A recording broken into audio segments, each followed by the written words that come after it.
Hello, everyone. I'm Nicole Heslop, anchor reporter for Brownfield Ag News, and joining us is the new acting director of the Michigan Department of Agriculture and Rural Development, Kathy Anger. Kathy, welcome to this position. You've spent some time as the deputy director for the department. Talk to us about your background. Where did you come from, and maybe how that applies to ag and rural? Well, thank you for having me today. I appreciate the opportunity to talk with you. I am a Monroe County native, have lived there my whole life, began my working career in education as a school administrator. I served a few years in the legislature. And after that, I most recently was the city manager of the city of Hamtramck. So I've been in rural, I've been in urban, and now I'm in agriculture. From that experience, any takeaways last few months on the job, focus areas that have stood out to you or visits you've been able to do?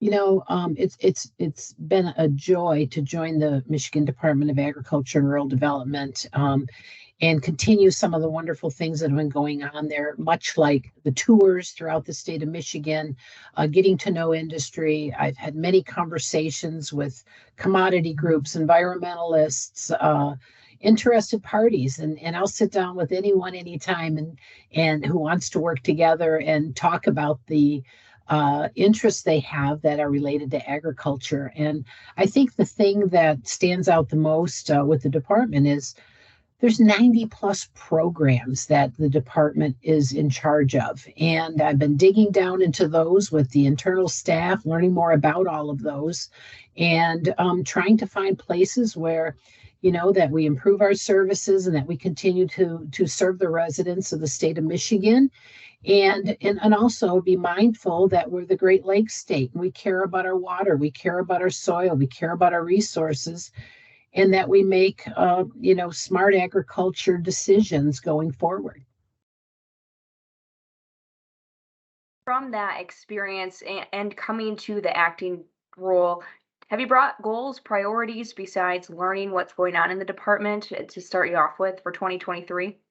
Oh, absolutely. So, in each of the positions I've held previous to here, I found myself in leadership positions, either by being in the right place at the right time, or just being elevated throughout the organization.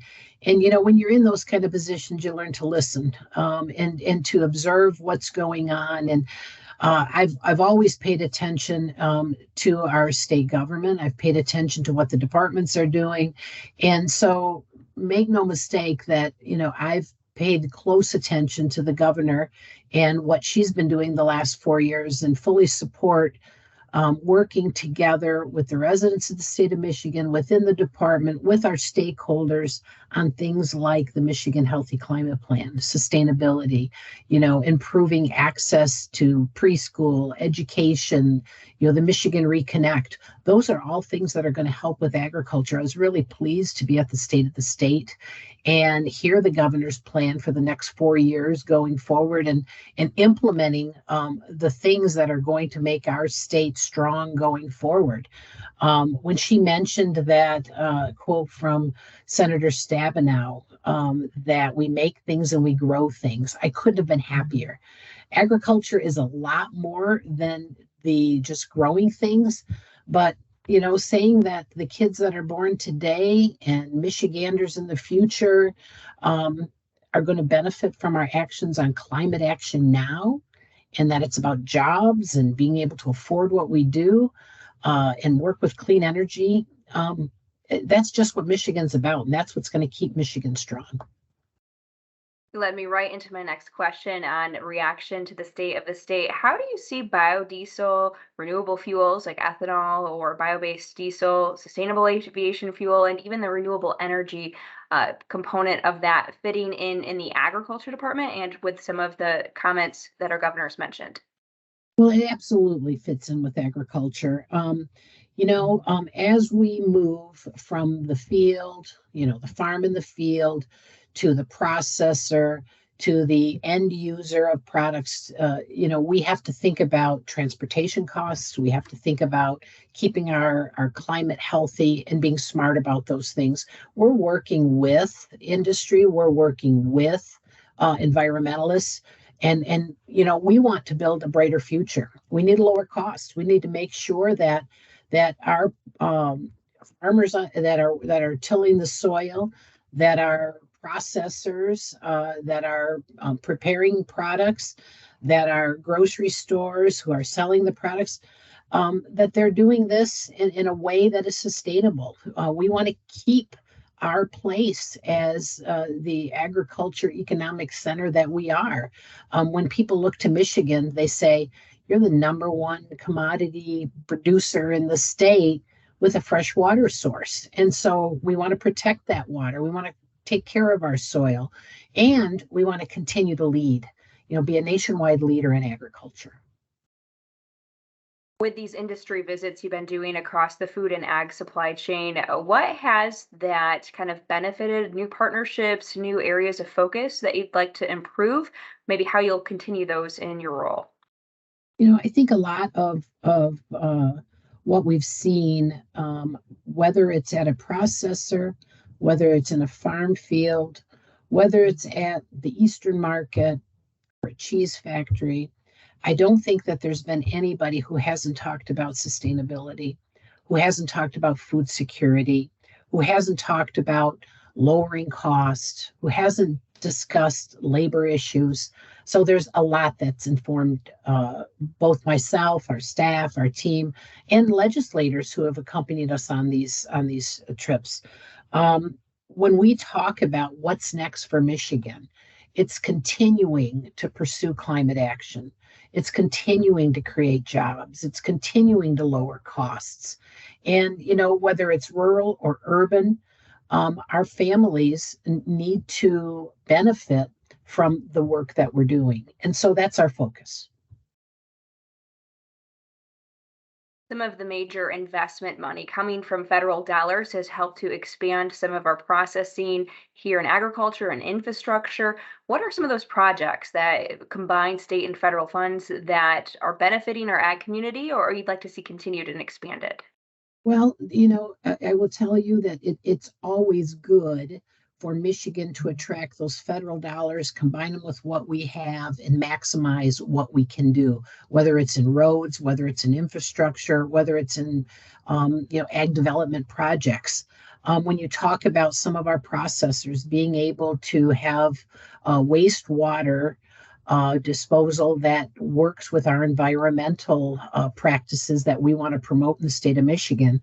Those are the kind of things that we can look to that keeps Michigan agriculture moving forward, that we retain businesses, we're able to help them with the environmental practices that we want to see, and overall, attract young talent to our state and keep our economy moving here. Agriculture is a big part of our economy. It's a big part of when you think about the labor market, the jobs that are in agriculture are varied from tilling the soil to processing to science, to testing. There's all kinds of roles for agriculture, and attracting dollars from our federal government to make all of those things happen is a priority. Michigan's Agriculture and Environmental Assurance Program, the conservation pinnacle of the department. We've reached a lot of verifications, and there's been more dollars, again, that state and federal funding to help enhance that program. What next steps, what areas would you like to see that expanded? Well, I think we need to look at what we're currently doing and make sure that it meets the needs of tomorrow, as well as, it meets the needs of today, but does it meet the needs of tomorrow? So we need to look at those programs. MEEP in particular is a program that's been looked at over the years, and it's pretty much remained the same. And we are internally looking at that. We're going to look for our external partners and make sure that the programs that we have in the department are reflective of the goals of the department. being climate smart, being sustainable, looking at regenerative practices, looking at what's good for our soil and water. And so we will be looking at meat very closely. We'll be looking at other programs within the department to make sure that we're meeting those sustainability, clean energy, um, good farming practices, regenerative agriculture I mentioned. But it's about, if we're the Great Lakes state and we want to talk about how wonderful it is to have, these Great Lakes and this wonderful state that we all enjoy, we want to keep it that way. And the governor said it best. We owe it to the kids born today and Michiganders centuries from now to be able to enjoy the same things we are today. To wrap us up with Director, what would you say to stakeholders or farmers that work with the department as you begin a new relationship with them and into the year ahead? Well, I have an open door policy. I'm reaching out to as many stakeholders as I have on the list. So it's environmentalists, it's producers, it's farmers, it's associations. And my goal is to have those one-on-one meetings, have collaborative work sessions with large groups, small groups. But if I haven't called you yet, please reach out. Reach out to my office. We'll set up a time. I want to hear your concerns. I want to know how we can make your business, your association, how we can promote agriculture, how we can market to both small, large farms, and how we can be the leader that we know we are. I know we're looked to in Michigan as a leader in agriculture. We don't want to lose any ground there. And I want the help of the stakeholders in looking forward to see how Michigan looks and how our brighter future continues to make Michigan strong.